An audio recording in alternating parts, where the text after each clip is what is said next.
আরে উজ্জ্বল তো এখন এলো না, ভাবনায় তো আমার হাত পা ঠান্ডা হয়ে যাচ্ছে। কোনো অঘটন ঘটলো না তো? উজ্জ্বলের আসার উপায় নেই। উপায় নেই? কেন, তার কি হয়েছে? গত পরশু উজ্জ্বল নীলাঞ্জলা বলে একটি মেয়েকে বিয়ে করেছে। অত রাত্রিরে আপনার মতো ডাক্তারও পেয়ে গেলাম। তা হয়তো পেয়ে গেলেন, তবু যদি অনুমতি দেন তো একটা কথা বলি। বলুন, নিশ্চয়ই বলবেন। দেখুন, এই ড্রাঙ্ক অবস্থায় আপনার গাড়ি না চালানোই ভালো। যদি অন্য কাউকে চাপা দিতেন তাহলে কি হতো বলুন তো? গাড়ি না চালাতে পারি, সঙ্গে যদি আপনার মতো সঙ্গী থাকে তবে। নিশ্চয়ই নিশ্চয়ই তোর সঙ্গে থাকবে ডক্টর উজ্জ্বল বড়াল। আমার কি ইচ্ছে জানো উজ্জ্বল? বলুন। তুমি তো জানো যে নীলাঞ্জনা আমার একমাত্র মেয়ে। তাছাড়া আমার এই বিশাল কটন মিল।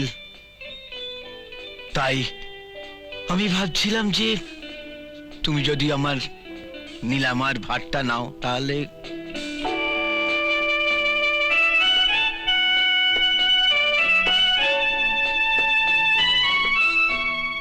আমাকে একটু ভাবতে সময় দিন। আমার বাবার ইচ্ছে আমি গ্রামে গিয়ে ডাক্তারি করি, তাই বোধহয়। বেশ, তো সে তো ভালো কথা। সপ্তাহের কদিন তুমি তোমার দেশের বাড়িতে গিয়ে থাকবে, আর বাকি কদিন এখানে। কি বলিস মামনি? তুমি এত ভাবছো কেন বাপি? তুমি দেখো, ও দেশের বাড়িতে গিয়ে আমাকে ছেড়ে বেশি দিন থাকতেই পারবে না। আমি একটু ভাববো। আমি আসি।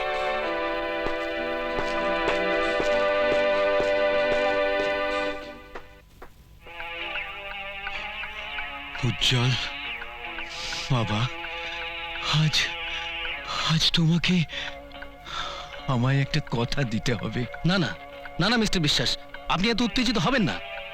সামান্য উত্তেজনা আপনার আপনার শরীরের পক্ষে ক্ষতিকারক। কি কথা বলুন?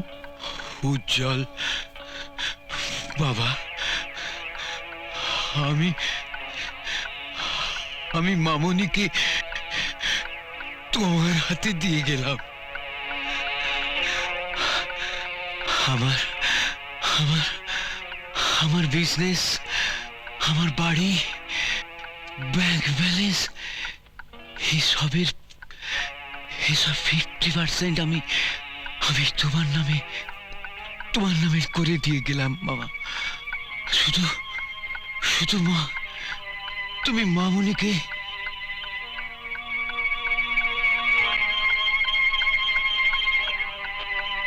আমার বাবা,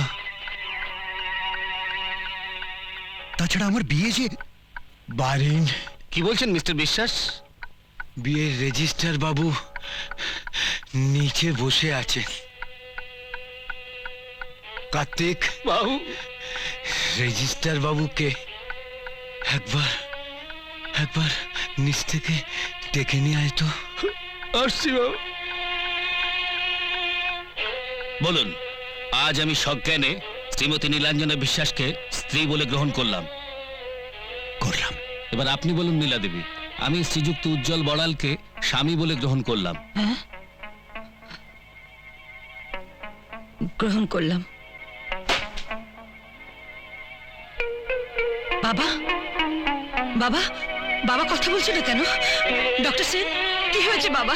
বাবা, বাবা, বাবা কথা। সরি, আই এম রিয়েলি বাবা। সরি। কিছু করতে পারলাম না।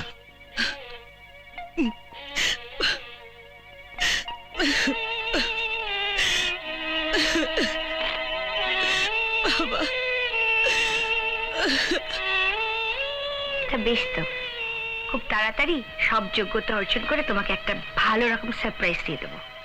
এত বড় একজন ডাক্তারের বউ হওয়া চারটিখানি কথা। কি ব্যাপার বলতো? কাল উজ্জ্বলদার আসার কথা ছিল, আর সারাদিন গিয়ে সন্ধে হয়ে গেল, এখনো এলো না। এই জন্যই বলে যার বিয়ে তার হুঁশ নেই, পাড়াপড়শের ঘুম নেই। হ্যাঁ গো, শুনছো? আরে উজ্জ্বল তো এখন এলো না, ভাবনায় তো আমার হাত পা ঠান্ডা হয়ে যাচ্ছে। কোনো অঘটন ঘটলো না তো? আমি তো ভাই কিছুই বুঝতে পারছি না। কালই যার আসার কথা তোমার উজ্জ্বলের খবর নিতে, আমি তো সেই অভিমানকে 7 সকালে ট্রেনে কলকাতা পাঠিয়েছি, সেও তো এখনো এলো না। 10টা ট্রেনে যদি না আসে তাহলে তো মেয়েটা লগ্নভ্রষ্ট হবে। হ্যাঁ এই এই শ্যামল, আরে শ্যামল, হ্যাঁ করো উজ্জ্বল, ও নিয়ে তুমি ভেবো না, উজ্জ্বলটা ঠিক 10টা গাড়িতে চলে আসবে। হাসবে হাসবে। ওই তো অভিমান এসেছে। সে ছেলেটা কোথায় উজ্জ্বল? কি হলো অভিমান? উজ্জ্বল এলো না? কে কথা বলছিস না কেন রে? হ্যাঁ অভিমান? উজ্জ্বল অভিমান কথা বলছিস না কেন? আরে তোকে দেখে তো ভয় লাগছে রে, কথা বলছিস না কেন? উজ্জ্বলের আসার উপায় নেই। উপায় নেই কেন? তার কি হয়েছে? গত পরশু উজ্জ্বল নীলাঞ্জলা বলে একটি মেয়েকে বিয়ে করেছে।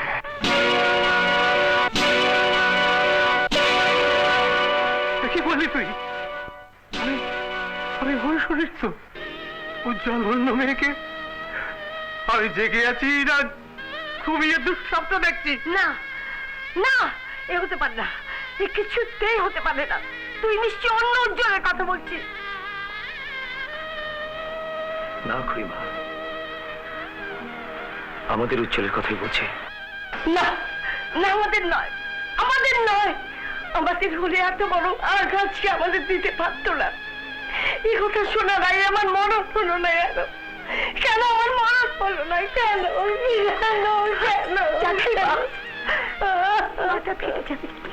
আমি আর সহ্য করতে পারছি না মা। অমানুষ, এমন অমানুষ ছেলে জন্ম দেবার অপরাধে জুতো মার দিতে। আর শোনো দিতে, আমার জুতো মার। শোনো শোনো শোনো, জুতো মার নিজের হাত। আর শোনো, এত অস্থির হলে সমস্যার সমাধান হবে কি করে? আবার কি সমাধান? যা শেষ হয়ে গেছে আর সমাধান? শুরু থেকে যেমন শেষ হয় তেমন শেষ থেকেও তো শুরু হয়। এই সমস্যার সমাধান একমাত্র অভিমানদাই করতে পারে। পাত্র হিসেবে অভিমানদা ঈশানীর অযোগ্য নয়। এতে কি বলছিস শ্যামল? হ্যাঁ, শ্যামল ঠিক কথাই বলেছে। আমার ঈশানীর চোখের জল একমাত্র তুই মুছিয়ে দিতে পারিস বাবা। অভিমান বাবা, আমি তোর কাছে হাত জোড় করছি। না না, এইভাবে কথা বলে অপরাধী আমাকে করো না। তুমি তো জানো যে আমি কি, আমার বাবা নেই, মা নেই। এই, আমি তোর বাবার মতো না। তুই তো আমাকে মায়ের চোখে দেখিস বাবা। কিন্তু কিন্তু ঈশানীর মনের অভাবকে আমি পূরণ করতে পারবো? আমি একটা লরির ড্রাইভার, কি আছে আমার? আছে মন, মায়া ঝরানো, পরের দুঃখে কাতর সুন্দর মন। ঈশানী, আমি তোমাকে কোনোদিন অশ্রদ্ধা করব না, কখনো তোমার বোঝা হব না। শুধু আজকে তুমি আবার এই লজ্জার হাত থেকে বাঁচাও। কি করছো তুমি? তোমার মতো স্ত্রী পাওয়া তো ভাগ্যের কথা।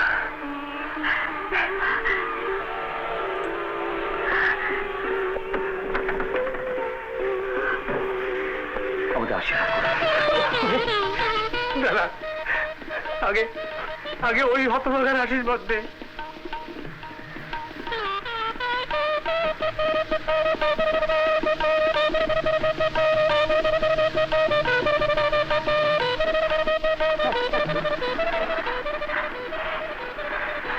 নিজের ছেলে আমাদের মুখে চুনকালি মাখিয়ে দিল, চন্দন মাখিয়ে তোরা তা ঢেকে দিলি। ঈশ্বর যেন চিরদিন তোদের মুখের হাসি ধরে রাখেন।